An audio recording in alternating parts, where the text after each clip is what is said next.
Sir camera पूछता है, एक मिनट करूँ का?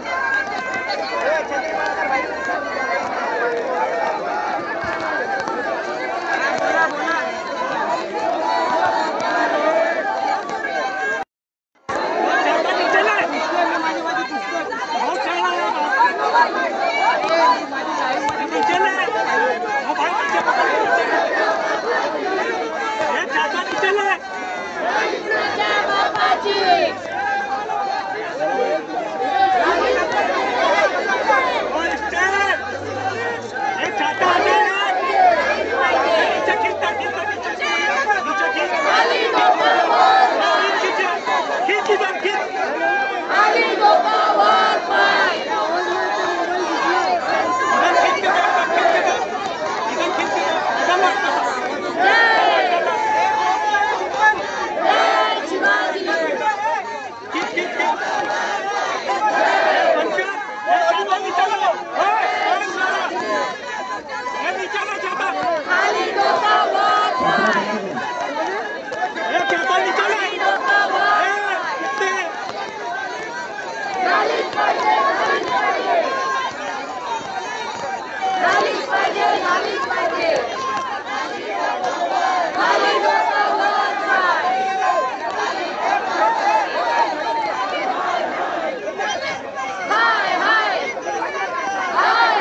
कॅमेरा हाय हाय हाय हाय हाय हाय हाय हाय हाय हाय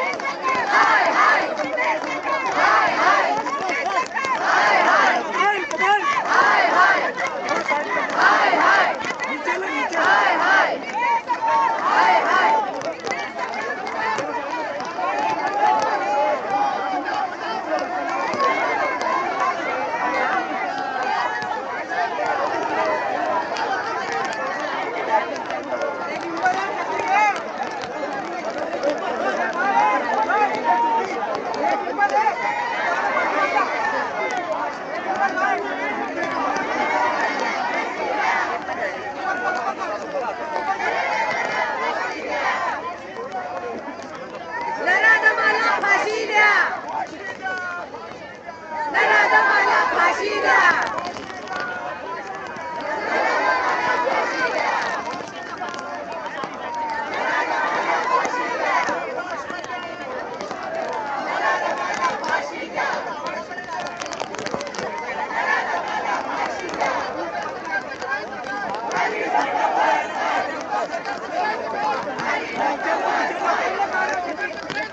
खाली डोका वर पाय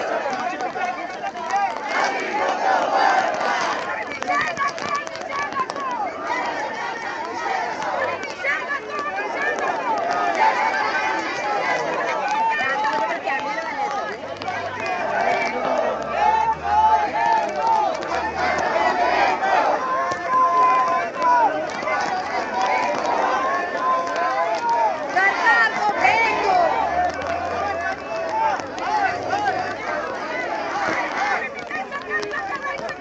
खाली डोका वर पाय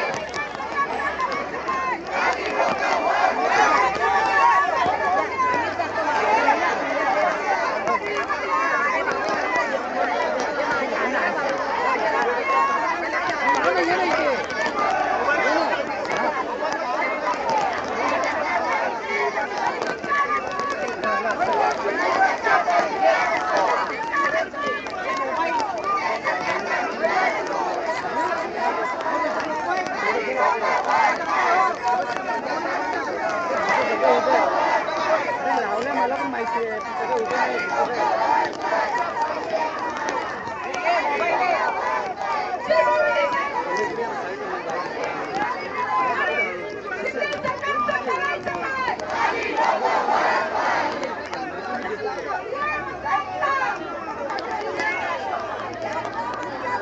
सुरक्षा द्या सुरक्षा द्या सुरक्षा द्या सुरक्षा द्या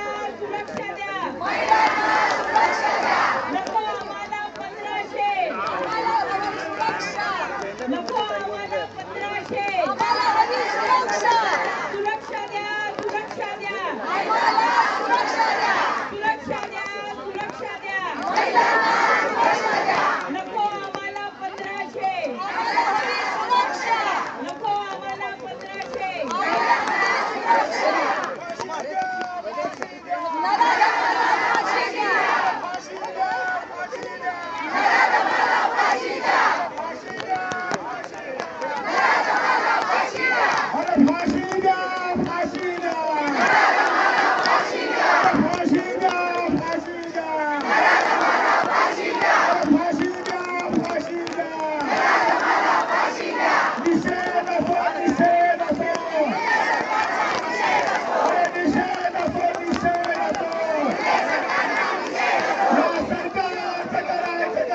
फाशी द्या, फाशी द्या. फाशी द्या, फाशी द्या. झालाच पाहिजे, झालाच पाहिजे. शक्ती कायदा झालाच पाहिजे. झालाच पाहिजे, झालाच पाहिजे. शक्ती कायदा झालाच पाहिजे. चिमुरड्यांना न्याय द्या. चिमुरड्यांना न्याय द्या.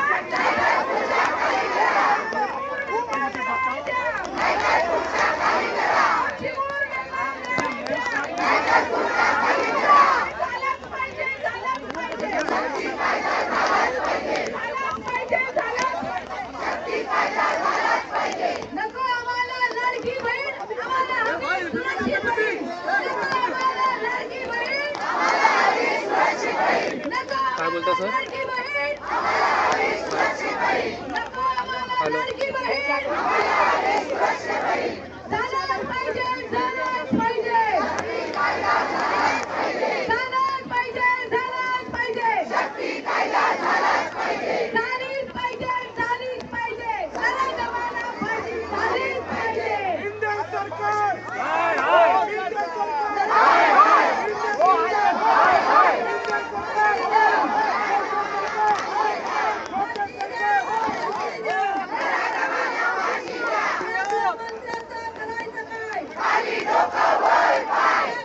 काय सर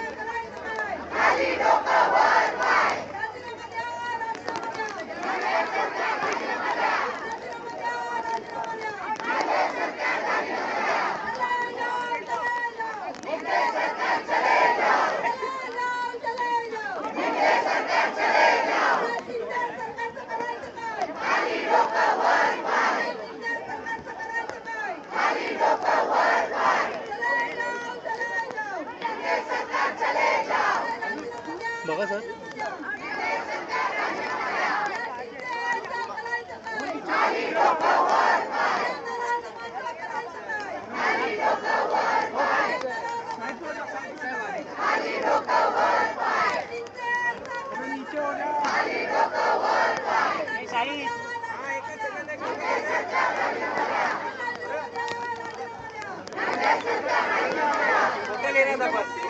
फोटो ले रहा था बस हो गया.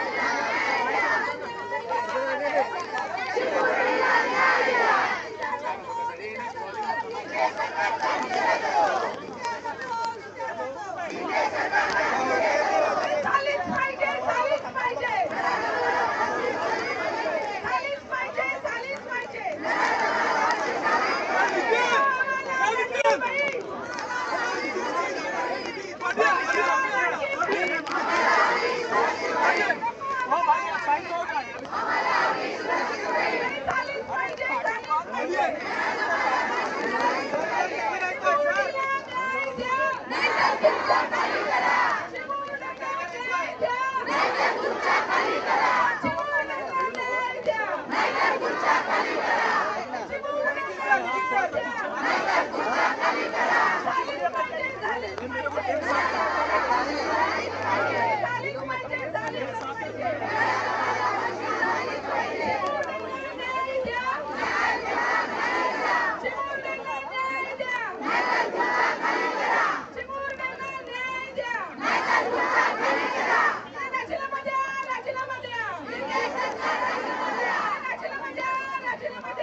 कॅमेरा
अजूनही महाराष्ट्रामध्ये जिवंत मन आहेत याचं दर्शन आपण घडवलेलं आहात.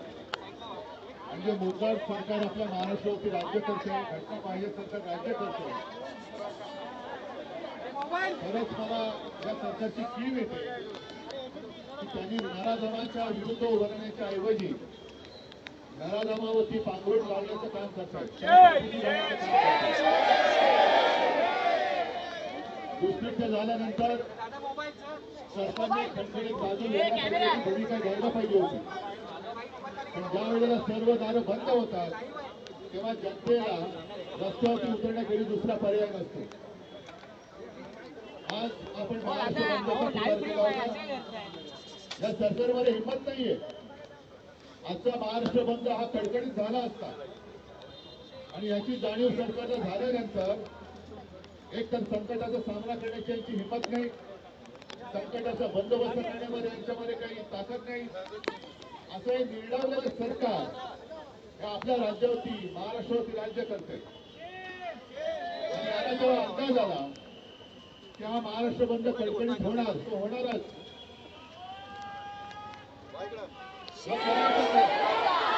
त्यांनी त्यांचे केले सपाटे कोर्टात पाठवले आणि कोर्टाकडनं आपल्या महाराष्ट्र बंदला अडथळा निर्माण केला गेला. मी काल संध्याकाळी पत्रकार परिषद घेतली आणि कोर्टाला मी धन्यवाद दिलो.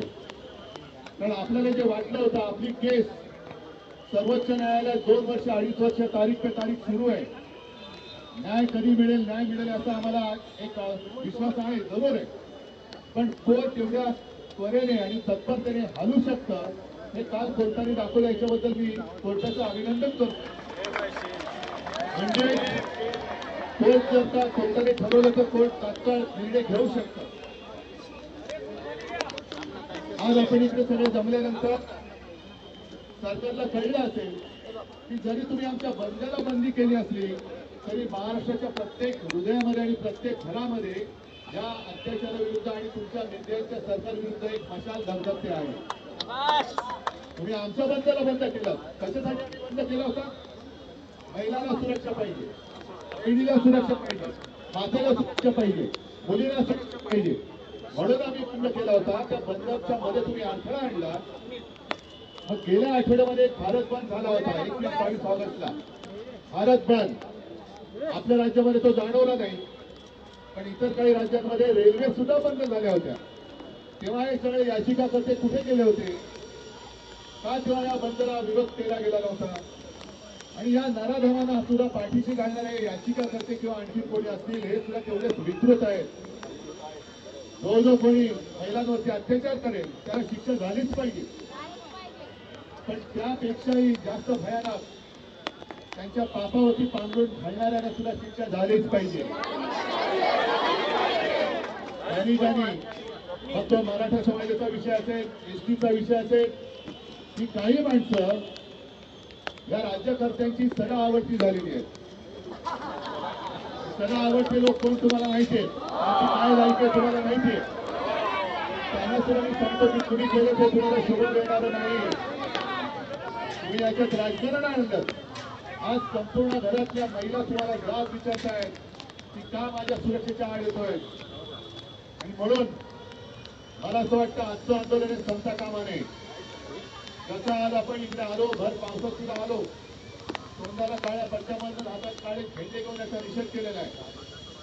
मी राज्यातल्या तमाम जनतेला आवाहन करतोय, विनंती करतोय की पुढचे काही दिवस तुम्ही आपापल्या शहरात, आपापल्या गावात बस डेपो असतील, रेल्वे स्टेशन असतील, रिक्षा स्टँड असतील, जिथे जिथे सार्वजनिक चौक आहेत तिथे एक मोठी स्वाक्षऱ्यांची मोहीम घ्या. बस ना सर.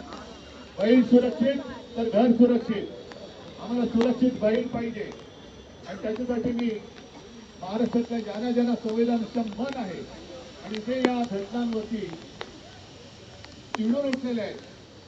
मी पत्रकार परिषदेत काल करताना गेल्या काही दिवसातल्या घटनांचा क्रमच वाचून दाखवला. रोज कुठे ना काही कुठे काहीतरी घडतं. रोज मुंबईत घडते, बदलापूर, अंबरनाथ, सोलापूर. आणि एक कंस मामा, इकडे चांगली भाषेला न्याय करी देतो कंस मामा. हे कंस मामा सगळे राख्या बांधत फिरतात. म्हणजे बहिणीवरती एका बाजूला अत्याचार होतोय आणि हे निर्लज्ज राख्या बांधतायत. आणि राख्या बांधून घेण्यामध्ये कुठे अडचण येऊ नये म्हणून तुम्ही आमच्या आंदोलनांच्या मध्ये आडकाठी करताय. अरे एवढं निर्लज्ज सरकार यापूर्वी कधी महाराष्ट्राने पाहिलं नव्हतं. हिमत म्हणत नाही, हा महाराष्ट्र साधू संतांचा आहे. छत्रपती शिवाजी महाराज, फुले आंबेडकर नुसतं आम्हाला काय कोणती नावं घ्यायला म्हणून आम्ही त्यांचा आदराने उल्लेख करतो अशातला भाग नाही. पण हा संस्कारक्षम महाराष्ट्र आहे आणि या संस्कारक्षम महाराष्ट्रामध्ये हे विकृत सरकार, हा जो लढा आहे, हे जे आंदोलन आहे, हे विकृती विरुद्ध संस्कृती आहे. आणि याच्यामध्ये जे जे उतरत आहेत ते सगळे संस्कारित मन आणि संस्कारित सगळी माणसं आहेत. एका बाजूला विकृत नराधम, त्यांच्यावरती पांघरून घालणारं विकृत सरकार आणि त्या नराधमांची बाजू मांडणारा सुद्धा विकृत ते सगळे याचिका करते, त्यांच्या विरुद्ध ही संस्कृती, असा हा लढा आहे. म्हणून मी सगळ्यांना विनंती करतोय की आजपासून आपापल्या गावात, मुख्य चौकात, सार्वजनिक ठिकाणी सुरक्षित बहीण सुरक्षित तर घर सुरक्षित याच्यासाठी सर्व नागरिकांना आपण व्यक्त होण्यासाठी स्वाक्षरी करण्याचं आवाहन करा. आणि जेवढ्या स्वाक्षऱ्या आपण गोळा करू त्या सगळ्या स्वाक्षऱ्या ह्या एकत्र करून आपण माननीय उच्च न्यायालयाला पाठवणार आहोत. त्यांना सांगणार आहोत आम्ही बंद का करत होतो, तुम्ही आमचा बंद जरी केलात तरी सुद्धा आमचा आवाज तुम्ही बंद करू शकणार नाही. आमचा आवाज याहीपेक्षा मोठा होईल.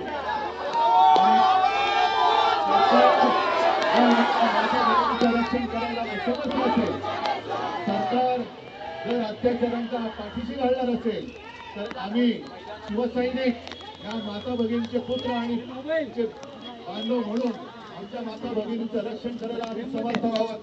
आमच्या राज्यामध्ये आमची भगिनी सुरक्षित राहिलीच पाहिजे हा आमचा अट्टहास नव्हे, आमचा एक कायदा असेल. आणि म्हणूनच जो शक्ती कायदा आपण केला होता, राष्ट्रपतींकडे तो पाठवला गेलाय. राष्ट्रपती सुद्धा महिला आहेत, त्यांना सुद्धा मी जाहीर आवाहन करतोय की महामहिम राष्ट्रपतीजी, आपल्या दप्तरामध्ये, आपल्या कार्यालयात गेले 1-2 वर्ष माता भगिनींचं रक्षण करणारा शक्ती कायदा हा धुळखात पडलाय. आपण कृपा करावी, त्या कायद्यावरची धूळ झटकावी आणि या सरकारला सुद्धा थोडासा झटकवा आणि तो कायदा लवकरात लवकर महाराष्ट्रामध्ये अंमलात आणा अशी जाहीर विनंती मी आज राष्ट्रपतींना करतोय, इथल्या सरकारला करतोय. आपल्या सगळ्यांना धन्यवाद देतो. पण परत एकदा सांगतो, आता जी जाग आले ही जाग जाऊ देऊ नका. कारण प्रत्येक घरात ही चिंता आहे. माझी मुलगी शाळेत जाते, ही सुरक्षित आहे का? माझी बहीण ऑफिसमध्ये जाते, ही सुरक्षित आहे का? माझी आई ऑफिसमध्ये जाते, सुरक्षित का? तर ती सुरक्षा व्यवस्था देण्याच्या ऐवजी सरकार निर्लज्जपणाने वागते. हे सरकार आता घालवावंच लागेल आणि आपल्याला आपल्या बहिणीची सुरक्षा करावीच लागेल. सगळ्यांना परत एकदा धन्यवाद देतो. जागे रहा. जय हिंद, जय महाराष्ट्र.